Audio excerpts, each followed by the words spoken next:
আসসালামু আলাইকুম। বিডিভিউজ ইনফোটেইনমেন্টে স্বাগত জানাচ্ছি আমি সুরভি দিবা। F-35 জঙ্গি বিমানে পারমাণবিক অস্ত্র যুক্ত করছে যুক্তরাষ্ট্র। এর জন্য পরীক্ষাও তারা সেরে ফেলেছে। পাইলট চালিত বিমানে পারমাণবিক সক্ষমতা যুক্ত হলে বাড়তি সুবিধা পাবে যুক্তরাষ্ট্র। তাছাড়া স্টেলথ সুবিধাও রয়েছে F-35 বিমানে। শত্রুর চোখ এড়িয়ে আঘাত হানার সুযোগ থাকবে এই বিমানের। কিন্তু কেন এই মুহূর্তে বিমানে পারমাণবিক বোমা জুড়তে চাচ্ছে যুক্তরাষ্ট্র? এই পারমাণবিক অস্ত্রগুলোর বিস্ফোরণ ক্ষমতা কেমন? কত দূরে আঘাত হানতে পারবে এগুলো? সম্ভাব্য টার্গেট হিসেবে কাদেরকে বিবেচনা করছে পেন্টাগন? ইউরোপ বা এশিয়ার জন্যই বা কী তাৎপর্য রয়েছে এখানে? এসব প্রশ্নের উত্তর নিয়ে থাকছে আজকের প্রতিবেদন।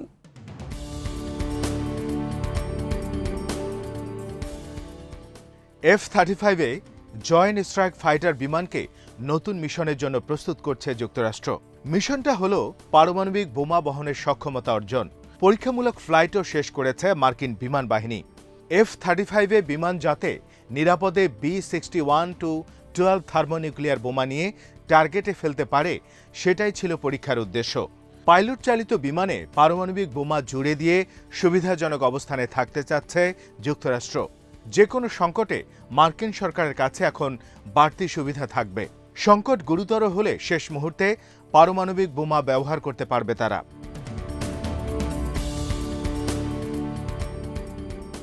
পারমাণবিক বোমার দুটো ধরন রয়েছে, স্ট্র্যাটেজিক আর ট্যাকটিক্যাল। দুটোর মধ্যে পার্থক্যটা হলো বিস্ফোরণ ক্ষমতা আর রেঞ্জের। ট্যাকটিক্যাল পারমাণবিক অস্ত্রগুলো সাধারণত 0.3 কিলোটন থেকে 50 কিলোটন পর্যন্ত হয়ে থাকে।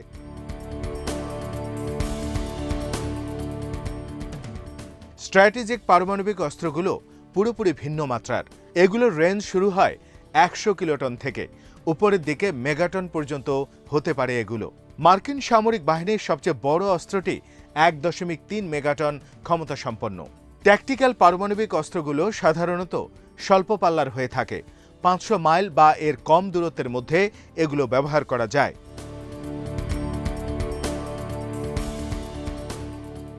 অন্যদিকে স্ট্র্যাটেজিক অস্ত্রগুলো তৈরি করা হয় মহাসাগর পাড়ি দিয়ে পৃথিবীর অন্য প্রান্তে আঘাত হানার জন্য। বর্তমানে ট্যাকটিক্যাল পারমাণবিক অস্ত্রগুলো নিক্ষেপ করা যায় সাবমেরিন আর বিমান থেকে। যুক্তরাষ্ট্রের সবচেয়ে বেশি ট্যাকটিক্যাল পারমাণবিক বোমা রয়েছে সেগুলো B-61 সিরিজের। 60-এর দশক থেকেই এগুলো প্রস্তুত করা হচ্ছে। 2010 সালের পরের দশকে মার্কিন সামরিক বাহিনী নতুন B-61 বোমা তৈরি করে। B-61-12 নামে পরিচিত এটা আগের চেয়ে আরও নিখুঁতভাবে আঘাত হানতে পারে। শুধু তাই নয়, মাটি বা কংক্রিট ভেদ করে ভূগর্ভস্থ স্থাপনায় আঘাত হানার শক্তি রয়েছে এই বোমার। উত্তর কোরিয়ার ভূগর্ভস্থ ব্যাংকার, ইরানের পারমাণবিক স্থাপনা বা এ ধরনের টার্গেটের কথা মাথায় রেখে ডিজাইন করা হয়েছে এটার।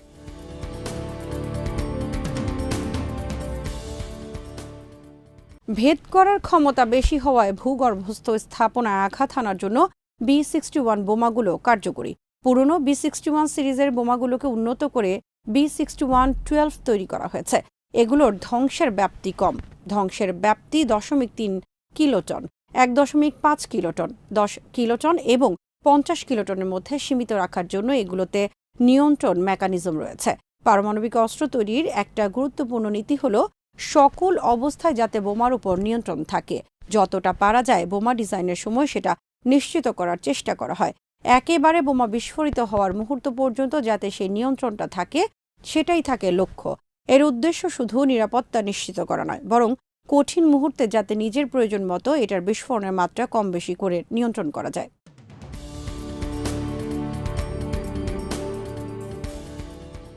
পাইলট চালিত বিমানে পারমাণবিক বোমা বহন করা গেলে সেখানে সর্বোচ্চ নিয়ন্ত্রণের সুযোগ থাকে। মার্কিন প্রেসিডেন্ট F-35 বিমানকে B-61-12 বোমা ফেলার নির্দেশ দিতে পারেন। আবার পরিস্থিতি বদলে গেলে তাকে শেষ মুহূর্তে ফিরিয়েও আনতে পারেন। শত্রুপক্ষ শান্তির আহ্বান জানালে হামলার সিদ্ধান্ত বদলে যেতে পারে।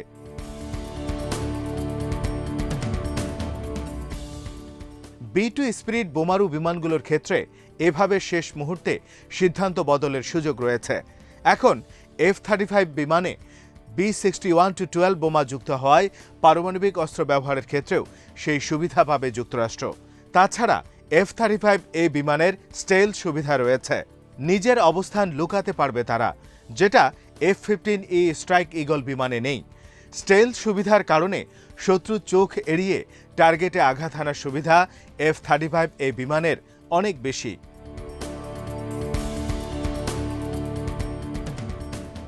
কি ধরনের টার্গেটে বোমা ফেলতে পারবে F-35A? আমেরিকার কনভেনশনাল অস্ত্রশক্তি বিপুল, তাই যাদের পারমাণবিক অস্ত্র নেই তাদের বিরুদ্ধে যুক্তরাষ্ট্রের পারমাণবিক অস্ত্র ব্যবহারের আশঙ্কা কম। রাশিয়ার মিসাইল কমান্ড পোস্ট যুক্তরাষ্ট্রের একটা টার্গেট হতে পারে।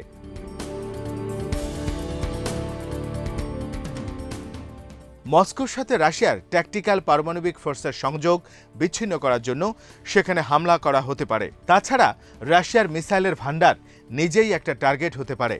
ট্যাকটিক্যাল পারমাণবিক অস্ত্রের ব্যবহার শুরু হয়ে গেলে বোমার রেঞ্জ কমিয়ে কনভেনশনাল টার্গেটে সেগুলো ব্যবহার করা হতে পারে।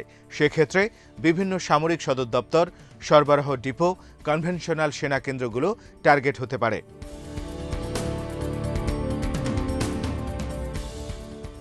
আমেরিকার পারমাণবিক অস্ত্র সম্ভারকে সাধারণত পারমাণবিক ত্রয়ী হিসেবে উল্লেখ করা হয়। এগুলো হলো স্থলভিত্তিক আন্তঃমহাদেশীয় ব্যালিস্টিক মিসাইল, বিমান থেকে নিক্ষেপযোগ্য ক্রুজ মিসাইল, গ্র্যাভিটি বোমা আর সাবমেরিন থেকে নিক্ষেপযোগ্য মিসাইল। কিন্তু এগুলো পুরো দৃশ্যের একটা অংশ মাত্র।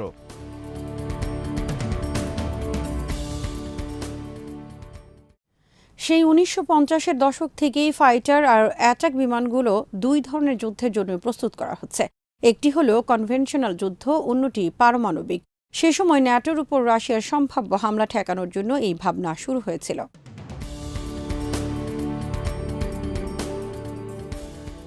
সোভিয়েত ইউনিয়নের সাথে যুক্তরাষ্ট্রের যখন অচল অবস্থা চলছিল, তখন পারমাণবিক অস্ত্রগুলোকে দুই ভাগে ভাগ করেছিল পেন্টাগন। এক ভাগ ছিল আঞ্চলিক যুদ্ধ কমান্ডারদের কাছে। তারা তথাকথিত ট্যাকটিক্যাল পারমাণবিক অস্ত্রগুলোর নিয়ন্ত্রণ করত। এগুলো ছিল স্বল্প পাল্লার এবং বিস্ফোরণ ক্ষমতা ছিল সীমিত। এর মধ্যে রয়েছে B-61 আর টমাহকের মতো অস্ত্রগুলো। আরেক ভাগ দেয়া হয় ইউএসএস স্ট্র্যাটেজিক কমান্ডের কাছে। তাদের নিয়ন্ত্রণে রয়েছে দূরপাল্লার অস্ত্র, শক্তিধর সাবমেরিন, বোমারু আর ICBM এর মতো অস্ত্রের উপর।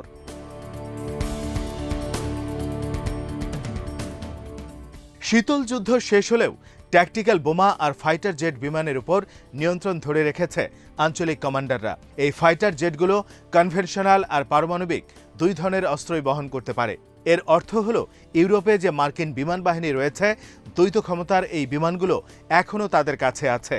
অন্যদিকে স্ট্র্যাটেজিক বোমা আর নন গ্র্যাভিটি অস্ত্রগুলোর নিয়ন্ত্রণ রয়েছে এয়ারফোর্স গ্লোবাল স্ট্রাইক কমান্ডের কাছে। তাদের সাথে যৌথভাবে এগুলো নিয়ন্ত্রণ করছে স্ট্র্যাটকম। তবে এই বিভাজন কতদিন স্থায়ী হয় সেটাই এখন দেখার বিষয়।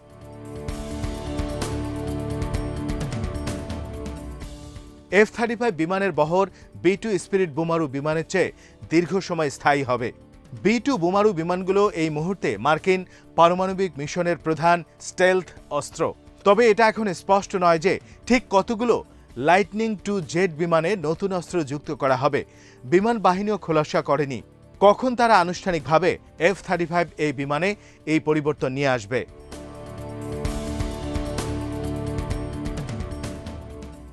মার্কিন বিমান বাহিনী বলেছে, পূর্ণ অনুমোদনের পরও সবগুলো বিমানে পারমাণবিক সক্ষমতা রাখা হবে না। যেসব ইউনিটে পারমাণবিক মিশন রয়েছে তাদেরকেই কেবল প্রয়োজনীয় সরঞ্জামাদি ও জনবল দেওয়া হবে। সেই হিসেবে ইংল্যান্ডের RAF লেকেনহেথ এবং ইটালির অ্যাভিয়ানো বিমান ঘাঁটি এই তালিকায় পড়তে পারে।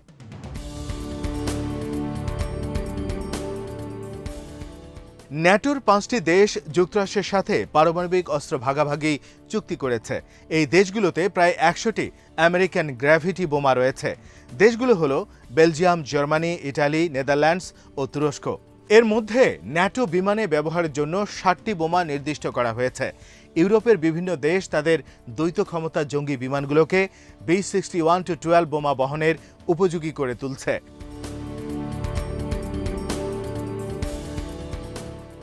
অস্ত্র নিয়ন্ত্রণ বিশেষজ্ঞরা বলছেন, পারমাণবিক সক্ষমতার স্টেলথ বিমান প্রস্তুত করা হলে এই অঞ্চলের স্থিতিশীলতা ব্যাহত হবে। ইউরোপের যে ঘাঁটিগুলোতে পারমাণবিক অস্ত্র থাকবে সেগুলো রাশিয়ার প্রথম টার্গেটে পরিণত হবে। কনভেনশনাল যুদ্ধ যদি চরম পর্যায়ে চলে যায় এবং পারমাণবিক অস্ত্র ব্যবহারের বিবেচনা শুরু হয়, তখন আমেরিকার চেয়ে বেশি ঝুঁকিতে থাকবে ইউরোপ।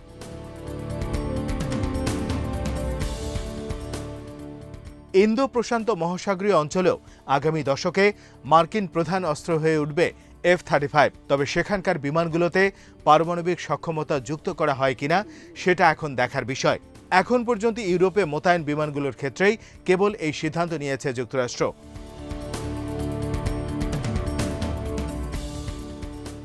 B-61-12 ট্যাকটিক্যাল পারমাণবিক বোমা বহনকারী F-35A বিমানগুলো প্রধানত সামরিক লক্ষ্যবস্তুকে টার্গেট করবে। এরপরও পারমাণবিক অস্ত্র হলো পারমাণবিক অস্ত্র। সেক্ষেত্রে যে কোনো ট্যাকটিক্যাল পারমাণবিক অস্ত্র ব্যবহার করলেই একটা ভয়াবহ নতুন অধ্যায়ের সূচনা হবে। একটি মাত্র ট্যাকটিক্যাল পারমাণবিক অস্ত্র ব্যবহার হলেই ধারাবাহিকভাবে পারমাণবিক বিস্ফোরণ শুরু হয়ে যাবে, আর সেখানে পুরো মানব সভ্যতাই অস্তিত্বের হুমকিতে পড়ে যাবে।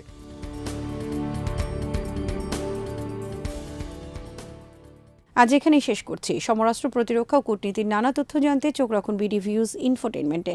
চ্যানেলটি ভালো লাগলে সাবস্ক্রাইব করুন। সংযুক্ত থাকুন আমাদের ফেসবুক পেজে। আল্লাহ হাফেজ।